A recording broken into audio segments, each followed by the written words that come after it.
আসসালামু আলাইকুম ভাই বোন বন্ধুরা, আপনারা কেমন আছেন? আজকে আমরা মোংলার উদ্দেশ্যে রওনা হলাম। বাগেরহাট থেকে কাটাখালী যে বাসে উঠে মোংলার উদ্দেশ্যে রওনা দিলাম। মোংলা থেকে দেখেন আমরা অলরেডি মোংলা বন্দরে আছি। এখানে এই হলো মোংলা নদী।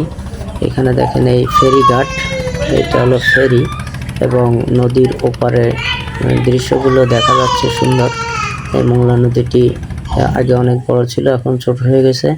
এই দেখেন ঘাটে ছোট ছোট বোটগুলি বাঁধা রয়েছে। এই বোটে দূর দূরান্ত থেকে মানুষ উঠে সমুদ্রের সুন্দরবনে বেড়াতে যায়।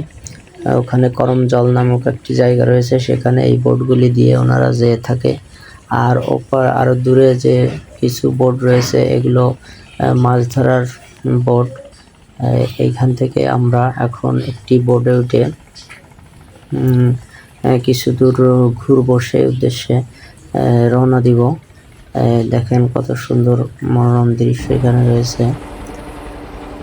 আমরা একটি ছোট বোটে উঠে মোংলা নদী থুয়ে রেখে পশর নদীতে যাব, যে নদী দিয়ে জাহাজ চলাচল করে, অনেক বোট চলাচল করে, অনেক শিপ চলে, মালামালবাহী শিপগুলি চলে।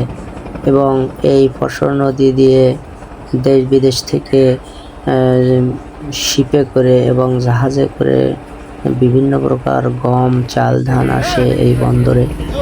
এবং বর্তমানে এলপিজি গ্যাসও, ওই দেখেন একটি লাল রঙের এলপিজি গ্যাস জাহাজ, এটিতে করে এলপিজি নিয়ে আসে এবং মোংলায় অনেকগুলো এলপিজি প্লান্ট হয়েছে। এই প্লান্টে এই জাহাজ থেকে ডেলিভারি দেয় এবং সেখান থেকেই এগুলি বোতলজাত হয়। অনেকগুলি ছোট বড় শিপ এবং মাছ ধরা নৌকা দেখা যায়। এই যে ছোট ছোট নৌকাগুলি দেখছেন, এটা কিন্তু পশর নদীতে।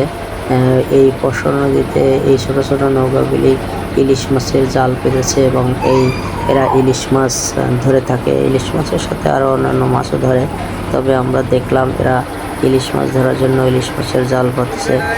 দেখেন এই নদীটি অনেক অনেক বড়।